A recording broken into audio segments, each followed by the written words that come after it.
আমার বাড়ির পাশে একটা ছেলে ছিল, তার নাম ছিল সুজিত।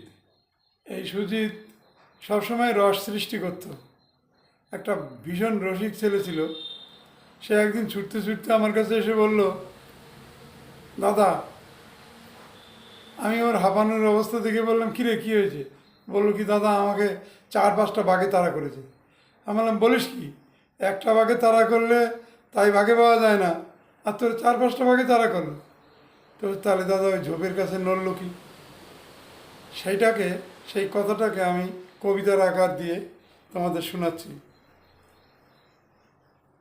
আজব আজব ভয়, দাঁড়া দাঁড়া থাম থাম, ছুটছিস কেন রে? রকেটের মতো হায়, কেউ কিরে ছুটে যায়, বাদ দিয়ে হাঁটাহাঁটি, কেন এত ছোটাছুটি? বল দেখি কেন রে? কি বললি, পেলি ভয়?